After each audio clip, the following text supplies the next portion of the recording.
नमस्कार, मी डॉक्टर संतोष गायकवाड, मानसशास्त्र विभाग प्रमुख, आर.बी. नारायणराव बोरावके महाविद्यालय, श्रीरामपूर. आज आपण M.A. भाग सेकंडमधील सेमिस्टर थर्ड मधील पेपर समुपदेशन प्रक्रिया आणि कौशल्ये या पेपरमधील युनिट फर्स्ट समुपदेशनाचे स्वरूप आणि ध्येय या प्रकरणातील अगदी आपण असं म्हणूयात की व्यावसायिक आणि नैतिक मूल्य या पॉइंटला आपण आज सुरुवात करणार आहोत. या अगोदर या प्रकरणामधील आपण समुपदेशनाचे स्वरूप पाहत असताना अगदी समुपदेशनाची व्याख्या असेल, समुपदेशनाची ध्येय असतील, समुपदेशनाची ध्येय पाहत असताना आपण अगदी इमिजिएट गोल, तात्कालीन ध्येय, लॉंग टर्म गोल, दीर्घकालीन ध्येय आणि प्रक्रिया ध्येय, प्रोसेस गोल, याचबरोबर इतर महत्त्वाची ध्येय आपण पाहिलेली आहेत. आज आपण या समुपदेशनाचे स्वरूप आणि ध्येय या प्रकरणामध्ये व्यावसायिक आणि नैतिक मूल्य या बाबतीत चर्चा करणार आहोत. समुपदेशन ही प्रक्रिया जी आहे ती जीवनभर चालणारी प्रक्रिया आहे. व्यक्तीला त्याच्या आयुष्यातील वेगवेगळ्या टप्प्यावरती समुपदेशनाची आवश्यकता असते, सल्ल्याची आवश्यकता असते. जसं आपण म्हणतो की समस्येचं स्वरूप जसं आहे त्यानुसार व्यक्तीला जीवनाच्या वेगवेगळ्या टप्प्यामध्ये इतरांची सल्ला घेण्याची आवश्यकता भासत असते. मग अगदी वैद्यकीय सल्ला असू द्या किंवा कायदेशीर बाबी असू द्या, कायदेशीर सल्ला असू द्या किंवा वर्तन समस्या निर्माण झाल्यानंतर समुपदेशन किंवा समुपदेशकाचा सल्ला असू द्या, व्यक्तीला त्याच्या जीवनामध्ये जीवनाच्या वेगवेगळ्या टप्प्यामध्ये समुपदेशनाची आवश्यकता असल्याचे आपल्याला दिसून येते. समुपदेशन ही अगदी सल्ला घेणारी व्यक्ती आणि सल्ला देणारी व्यक्ती या दोघांमधील एक संभाषण, आणि हे संभाषण हेतुपूर्वक आणि आत्मविश्वासपूर्वक असेल तर समुपदेशनाचा सल्लार्थी व्यक्तीवर सकारात्मक परिणाम झालेला आपल्याला दिसून येतो. अगदी आपलं वर्तनामध्ये समस्या निर्माण झालेल्या आहेत, त्यामुळे आपल्या जीवनामध्ये अनेक प्रश्न निर्माण झालेले आहेत आणि त्यामधून आपल्याला त्या प्रश्नातून बाहेर पडायचं आहे किंवा त्या समस्येतून बाहेर पडायचं आहे असं जर सल्लार्थी व्यक्तीला वाटत असेल तर समुपदेशन प्रक्रिया सुलभ जाते. अगदी समुपदेशकाला सल्लार्थी व्यक्तीला बोलतं करण्यापासून त्या समस्येचं मूळ कशामध्ये आहे या सगळ्या गोष्टी तपासून पाहण्यापासून त्या व्यक्तीला बोलतं करणं असेल, समस्येचं मूळ शोधणं असेल आणि त्याला त्यावरती सल्ला देणं असेल आणि त्या सल्ल्याची अंमलबजावणी असेल, ही एक दीर्घकाळ चालणारी समुपदेशन प्रक्रिया आहे असं आपल्याला म्हणता येईल किंवा सांगता येईल. आता समुपदेशन करत असताना एक व्यावसायिक आणि नैतिक मूल्यांच्या बाबतीत सुद्धा आपल्याला प्रामुख्याने विचार करावा लागेल.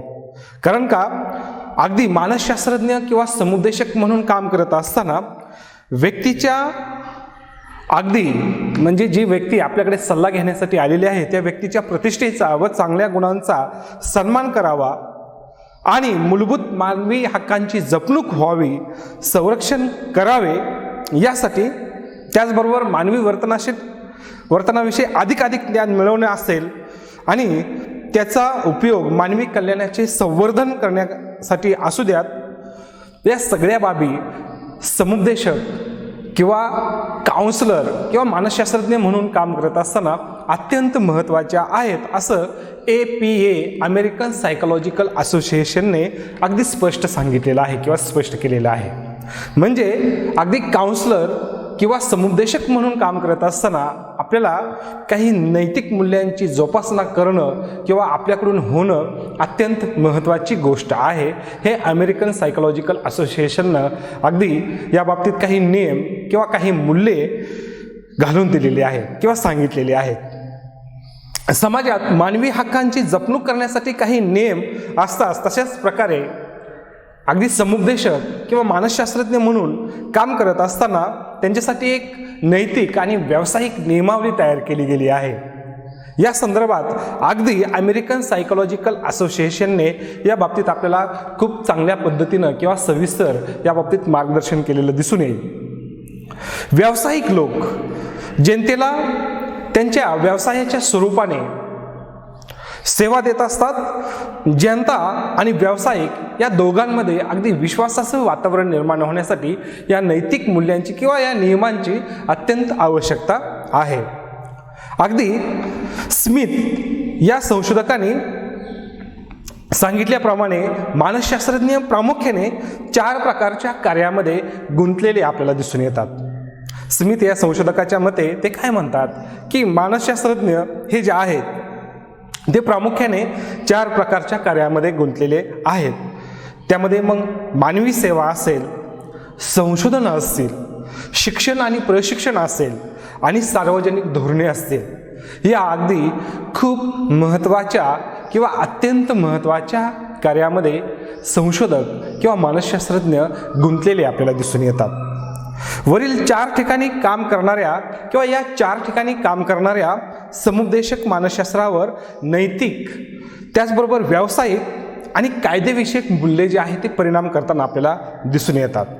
मग या तिन्ही प्रकारच्या मूल्यांमध्ये अगदी आपण असं म्हणूयात की नैतिक मूल्ये कोणती आहेत, व्यावसायिक आणि कायदेशीर मूल्ये कायदेविषयक मूल्ये कोणती आहेत आणि ते कशा पद्धतीने परिणाम करतात याचा जर विचार केला तर यामध्ये प्रामुख्याने नैतिक मूल्य म्हणजे अशी मूल्य की ज्यांची निर्मिती नैतिक कर्तव्य व जबाबदारी यातून होते। पहा, नैतिक मूल्य म्हणजे अशी मूल्ये की ज्यांची निर्मिती नैतिक कर्तव्ये व जबाबदारी यातून होते।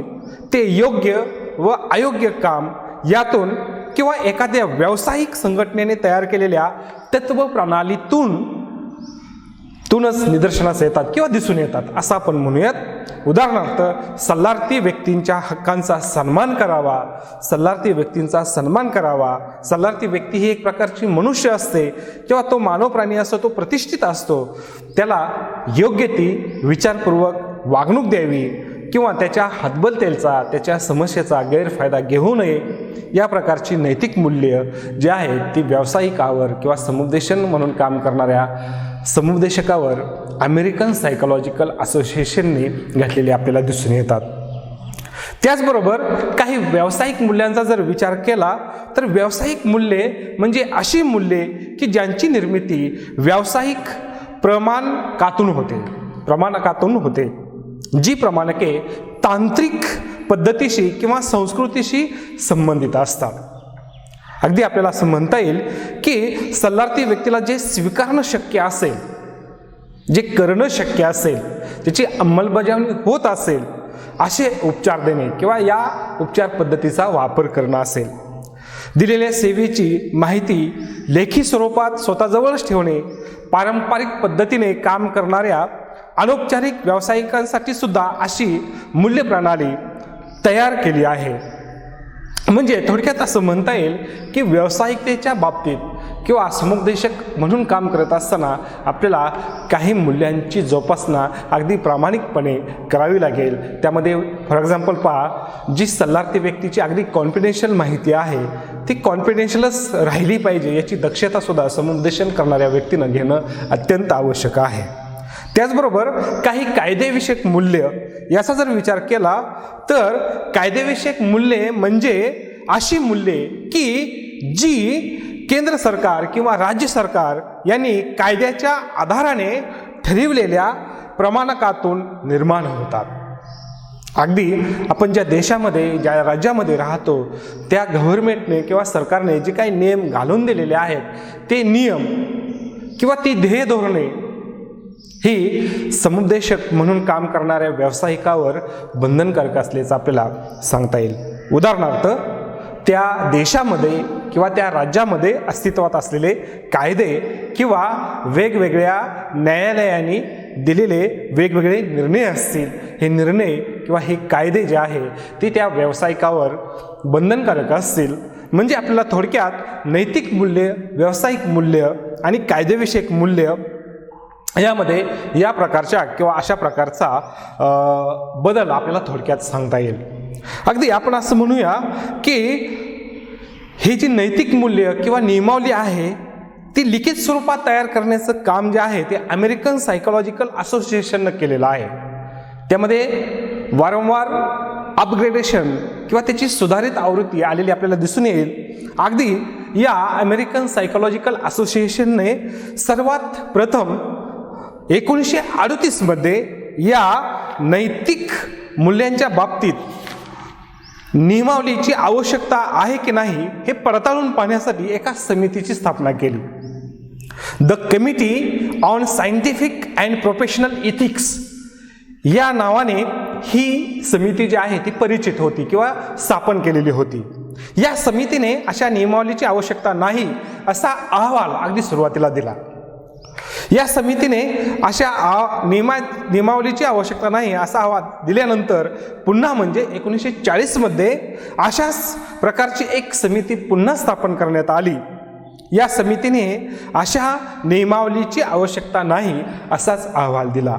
म्हणजे अगदी सुरुवातीच्या कालखंडामध्ये ज्या 2 समित्या स्थापन केल्या त्यामध्ये the committee on scientific and professional ethics he committee असू द्या, अगदी सुरुवातीला अमेरिकन सायकोलॉजिकल असोसिएशनने स्थापन केली की समुपदेशन म्हणून काम करणाऱ्या समुपदेशकावर काही बंधने असावीत का, काही नियमावली असावीत का, काही मूल्यांची जोपासना व्हावी म्हणून त्यांच्यासाठी काही नियम तयार केले गेले पाहिजेत का, या बाबतीत विचार करण्यासाठी जी समिती स्थापन केली ती समिती म्हणजे the committee on scientific and professional ethics.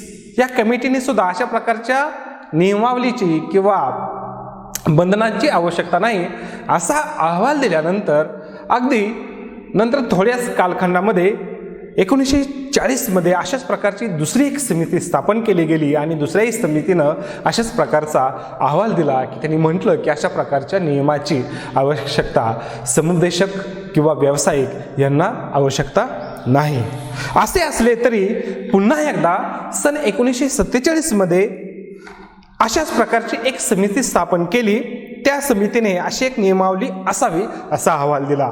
म्हणजे अमेरिकन सायकोलॉजिकल असोसिएशनने या बाबतीत पुढाकार घेऊन समुपदेशक म्हणून काम करणाऱ्या व्यक्तींवरती काही नैतिक बंधने किंवा त्यांच्यासाठी काही नियमावली असावीत का यासाठी विचार करण्यासाठी ज्या पहिल्या 2 समित्या नेमल्या गेल्या त्यांचे अहवाल नकारात्मक होते. त्या अहवालामध्ये त्यांनी सांगितलेलं होतं की अशा नियमावलीची आवश्यकता नाही. पण ज्यावेळेस तिसरी समिती त्यांनी स्थापन केली 1947 मध्ये त्यावेळेस त्या समितीने मात्र खूप विचारपूर्वक त्यावरती काम करून विचार करून असं सांगितलं की अशा प्रकारे काम करणाऱ्या समुपदेशकावरती किंवा व्यावसायिकावरती मात्र आपल्याला अशा नियमावल्यांची आवश्यकता आहे किंवा असे नियम तयार करावे लागतील. मग ही समिती committee on ethical standard for psychology या नावाने ती परिचित होती. म्हणजे committee on ethical standard for psychology या नावाची कमिटी जी 1947 साली अमेरिकन सायकोलॉजिकल असोसिएशनने स्थापन केली. या कमिटीने मात्र सांगितलं की अशा नैतिक मूल्यांच्या जोपासनेबाबतीची नियमावली समुपदेशक म्हणून काम करणाऱ्या समुपदेशकांना असावी किंवा व्यावसायिकांना असावी असा त्यांचा अहवाल होता. त्यानंतर अगदी निकोलस होब्स 1948 साली यांच्या नेतृत्वाखाली त्यांच्याच मंडळातील सदस्यांना असे सुचवण्यात आले की आपला व्यवसाय करताना ज्यावेळी नैतिक स्वरूपाचे निर्णय घ्यावे लागतात त्यावेळी कोणत्या परिस्थितीमुळे तसा निर्णय घ्यावा लागला या बाबतीत अहवाल तयार करावा व तो आपल्या मंडळाकडे सादर करावा. अशा रीतीने जी माहिती मिळाली तिचे वर्गीकरण करण्यात आले आणि त्याच्या आधारे मूळ मानदंड किंवा नियमावली तयार करण्यात आली. म्हणजे ज्या वेळेस 1947 साली स्थापन झालेल्या कमिटीने committee on ethical standard for psychology यांनी ज्यावेळेस सांगितलं की अशा नियमावलीची आवश्यकता आहे त्यावेळेस 1948 साली निकोलस होब्स यांच्या नेतृत्वाखाली किंवा त्यांच्याच मंडळातील सदस्यांना असं सुचवण्यात आलं की कशा प्रकारचे किंवा कोणत्या परिस्थितीमध्ये अशा प्रकारचे निर्णय घ्यावे लागतात या बाबतीतल्या सूचना त्यांच्याकडून मागवून घेण्यात आली आणि त्यांचं वर्गीकरण करण्यात आलं आणि त्या आधारे एक नियमावलीची मूळ प्रत आपण असं म्हणूया किंवा मूळ मानदंड मूळ नियम यांच्या बाबतीत तयार केले गेले. यानंतरच्या काळात या बाबतीत वेगवेगळ्या प्रकारचे वेगवेगळ्या पद्धतीनं वादविवाद झालेले आपल्याला दिसून येतात. त्यातूनच प्रथम मानसशास्त्रज्ञांनी नैतिक प्रमाणके पहा, मानसशास्त्रज्ञांची नैतिक प्रमाणके अमेरिकन सायकोलॉजिकल असोसिएशनने स्वीकारली. म्हणजे पहा, ही नैतिक मूल्ये किंवा व्यावसायिक आणि नैतिक मूल्ये तयार करत असताना अमेरिकन सायकोलॉजिकल असोसिएशनला ज्यावेळेस पहिल्या 2 कमिटीने असे नियम असू नयेत असा अहवाल सादर केला, परंतु ज्यावेळेस 1947 साली एक समिती स्थापन केली, त्या समितीने मात्र अशा प्रकारचे नियम असावेत असा अहवाल दिला 1947 साली. ती कमिटी होती committee on ethical standard for psychology. आणि त्यानंतर लगेच 1948 मध्ये निकोलस होब्स यांच्या नेतृत्वाखालील त्यांच्याच मंडळातील सदस्यांना असे सुचवण्यात आले की आपला व्यवसाय करताना ज्यावेळेस नैतिक स्वरूपाचे निर्णय घ्यावे लागतात, कोणकोणत्या परिस्थितीमुळे तसा निर्णय घ्यावा लागला या बाबतीत माहिती द्यायला सांगितली आणि तिचं वर्गीकरण करून अगदी प्रायमरी लेवलचे आपण असं म्हणूया की मूळ मानदंड तयार करण्यात आले. पण त्या बाबतीत खूप वादविवाद झाल्यानंतर तरीसुद्धा त्यातून प्रथमच मानसशास्त्रज्ञांची नैतिक प्रमाणके ही अमेरिकन सायकोलॉजिकल असोसिएशनने स्वीकारली. ही पहिली सायकोलॉजिकल असोसिएशनने तयार केलेली कागदपत्रे किंवा व्यावसायिक वर्तनाविषयीची अधिकृत कागदपत्रे अमेरिकन सायकोलॉजिकल असोसिएशनने तयार केलेली आपल्याला दिसून येतात. म्हणजे हे नैतिक मूल्य किंवा व्यावसायिक मूल्य तयार करत असताना वेगवेगळ्या समित्या स्थापन केल्या गेल्या, त्यावरती वेगवेगळ्या पद्धतीने विचार केले गेले आणि ह्या समितीच्या अहवालांना अनुसरून मग काही नियमावली तयार केलेली आपल्याला दिसून येतात. त्यानंतर या प्रमाणकांच्या किंवा नियमावलीच्या 1959 साल असेल किंवा 1963 साली असेल, 1965 साली, 1972 साली, 1977 साली, 1979, 1981 आणि 1990 अशा अनेक आवृत्त्या, सुधारित आवृत्त्या निघालेल्या आपल्याला दिसून येतात. म्हणजे अगदी सुरुवातीला प्रायमरी लेवलची ज्यावेळेस नैतिक मूल्ये किंवा नियम तयार केले गेले, पण अगदी नजीकच्या कालखंडामध्ये म्हणजे आपण अगदी असं म्हणूया सुरुवातीला अगदी 2 वर्षानंतरच त्याच्या सुधारित आवृत्त्या 2-2 वर्षानंतर निघत गेलेल्या आपल्याला दिसून येतात. त्यावरून असे लक्षात येते की 1953 पासून मानसशास्त्रज्ञांच्या नैतिक मूल्यांकडे विशेष लक्ष दिलेले आहे किंवा दिले गेले. म्हणजे अगदी 1947च्या अगोदर या समुपदेशक म्हणून काम करणाऱ्या व्यावसायिकांच्या बाबतीत काही नियमावली असावी असं ज्या कमिट्या याच्या अगोदर ज्या स्थापन केल्या 2 कमिट्या, त्यांची मतं मात्र निगेटिव्ह होती. त्यांनी जो अहवाल सादर केला त्यामध्ये त्यांनी क्लिअर कट सांगितलं की अशा नियमावलीची आवश्यकता नाही. परंतु 1947 साली जी कमिटी स्थापन केली त्यामध्ये committee on ethical standard for psychology या कमिटीने मात्र अशा व्यावसायिकांसाठी नैतिक मूल्यांची आवश्यकता आहे आणि त्यांच्या अहवालाच्या आधारे अगदी आपण असं म्हणूया की प्रथमच मानसशास्त्रज्ञांची नैतिक प्रमाणके अमेरिकन सायकोलॉजिकल असोसिएशनने स्वीकारली. परंतु त्यानंतरचा कालखंड जर पाहिला तर आपल्याला सहज लक्षात येईल की नंतर प्रमाणकाच्या किंवा ह्या मार्गदर्शक तत्वांच्या 1959, 1963, 1965, 1972, 1977, 1979, 1981 आणि 1990 अशा अनेक सुधारित आवृत्त्या निघालेल्या आपल्याला दिसून येतात. यावरून आपल्याला सहज असं सांगता येईल की व्यावसायिक आणि नैतिक मूल्यांच्या बाबतीत मात्र 1947 नंतर यावरती जास्त कॉन्सन्ट्रेशन किंवा लक्ष केंद्रित केलेलं आपल्याला दिसून येईल आणि समुपदेशकाची व्यावसायिक मूल्ये कोणती आणि कशा प्रकारची असावेत या बाबतीत विचार केल्यानंतर आपल्याला अगदी सुरुवातीला असं म्हणता येईल की अमेरिकन सायकोलॉजिकल असोसिएशननं अगदी सांगितलेलं आहे की समुपदेशक हा परवानाधारक असावा, त्याच्याकडे समुपदेशनाचं काम करण्याचं लायसन असलं पाहिजे असं अमेरिकन सायकोलॉजिकल असोसिएशनने सुचवलेल्या मार्गदर्शक तत्वामधलं हे पहिलंच मार्गदर्शक तत्व आपल्याला सांगता येईल की यामध्ये समुपदेशक हा परवानाधारक असला पाहिजे. वैद्यकीय क्षेत्रात काम करणाऱ्या डॉक्टरांना किंवा कायदे क्षेत्रातील वकिलांना किंवा इतर व्यावसायिकाप्रमाणे समुपदेशकाकडे आपला व्यवसाय करण्याचा कायदेशीर परवाना असला पाहिजे आणि तो कायदेशीर परवाना मिळवण्यासाठी जे काय अकॅडमिक क्वालिफिकेशन असेल किंवा विशेष ज्ञान प्राप्त करणं असेल किंवा उच्च प्रतीचं प्रशिक्षण असेल, त्या सगळ्या गोष्टी ज्या आहेत त्या समुपदेशक म्हणून व्यवसाय करणाऱ्या व्यक्तीकडे असल्या पाहिजेत असं अमेरिकन सायकोलॉजिकल असोसिएशननं आपल्याला सांगितलेलं आहे. यामध्ये मग विना परवाना एखादा व्यक्ती व्यावसायिक जर व्यवसाय करत असेल तर त्याच्याकडे पुष्कळसा व्यक्तीला आपण असं म्हणूया की सामान्य जनतेला व्यावसायिकडून दिल्या जाणाऱ्या सेवेबद्दल पुरेशी माहिती नसते. म्हणजे ज्यावेळेस कायदेशीर परवाना दिला जातो त्यावेळेस मग त्याचं प्रशिक्षण, त्याचं एज्युकेशनल क्वालिफिकेशन असेल किंवा त्यांच्याकडे विशेष ज्ञान आहे का, या सगळ्या गोष्टी ज्या आहेत या सगळ्या गोष्टी तपासून पाहिल्या जातात. म्हणजे अगदी परवाना घेत असताना हे जर क्वालिफिकेशन त्यांच्याकडे नसेल तर त्यांना परवाना दिला जात नाही किंवा या नियमाचा जर भंग त्यांनी केला तर त्यांच्यासाठी विशेष शिक्षेची तरतूद सुद्धा केलेली आपल्याला दिसून येईल किंवा सांगता येईल. अमेरिकेत 1970च्या दशकात मानसशास्त्र परवाना नियम या संदर्भात अनेक परिषदा घेण्यात आल्या. या काळात national register for health service providers in psychology या नावाने एक समिती स्थापन केली. या परिषदाने एकूण 10 शिफारशी या संदर्भात केल्या. यात समुपदेशन मानसशास्त्रासंबंधी असलेली शिफारस अशी होती की ज्या ठिकाणी मानसशास्त्रज्ञ प्रशिक्षण कार्यक्रम घेण्यात येतील त्या कार्यक्रमाला स्पष्टपणे मानसशास्त्रज्ञ कार्यक्रम म्हणून नाव द्यावे. अशा कार्यक्रमातून मानसशास्त्राचे व्यावसायिक शिक्षण देणाऱ्या संस्थांच्या नावांची यादी व माहिती पुस्तिका स्पष्ट करावी.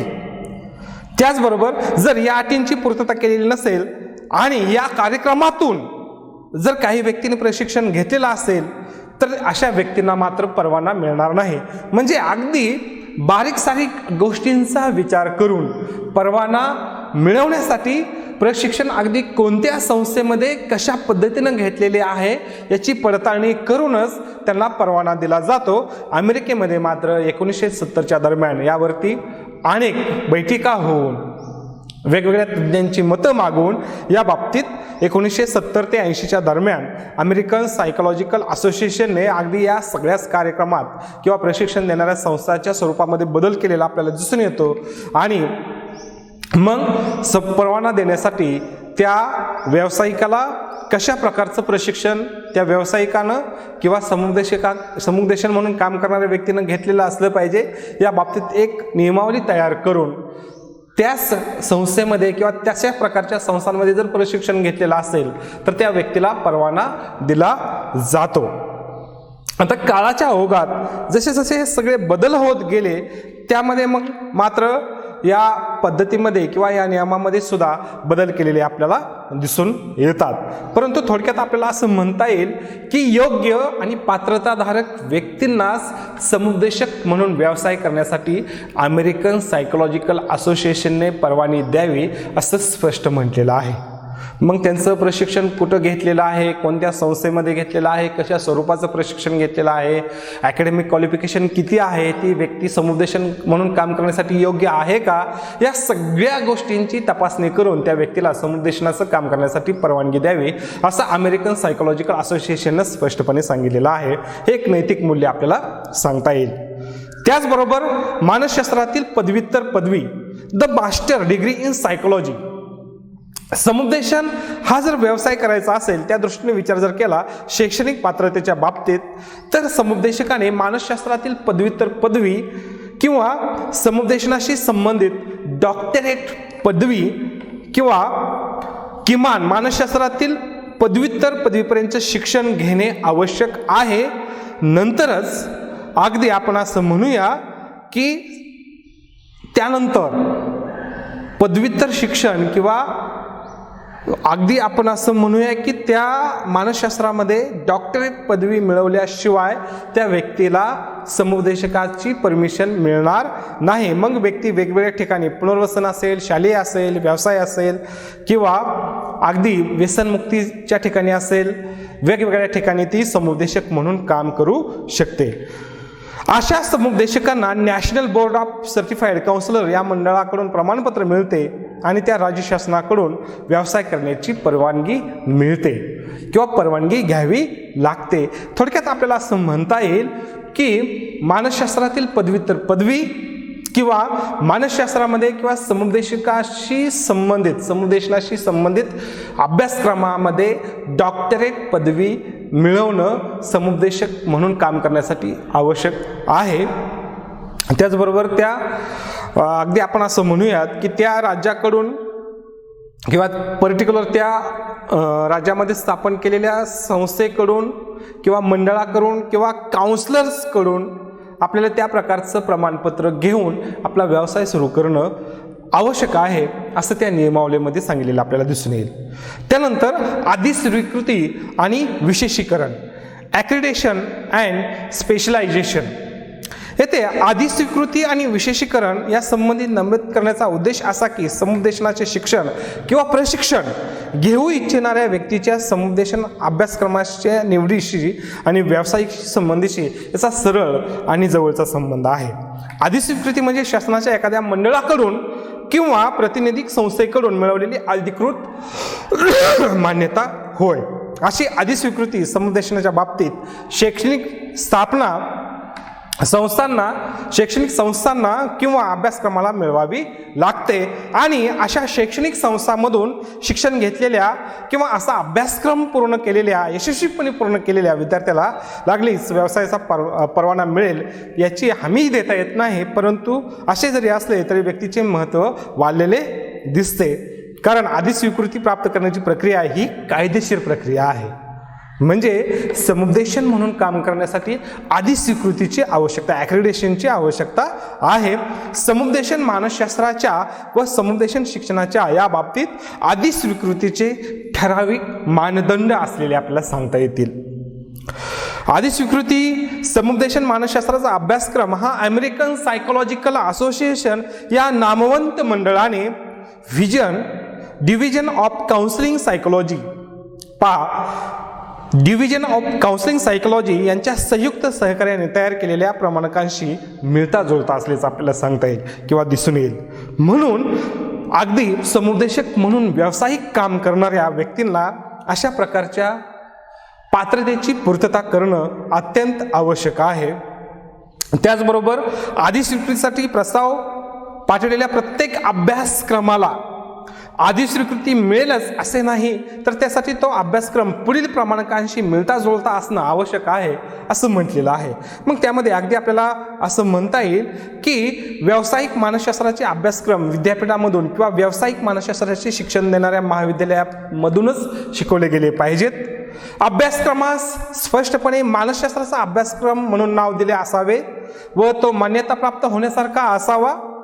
अभ्यासक्रम शिकवणारा शिक्षक वर्ग हा अनुभवी उत्तम गुणवत्ताधारक असावा. त्याचे विषयावर प्राबल्य असावे. अभ्यासाचे नियोजन असावे, त्यामध्ये मानसशास्त्राच्या व इतर क्षेत्रांच्या अभ्यासाचा समावेश असावा. अभ्यासक्रम हा शास्त्रोक्त असावा. व्यावसायिक नीतिमूल्ये आणि प्रमाणके त्याचा समावेश त्यामध्ये असणं आवश्यक आहे.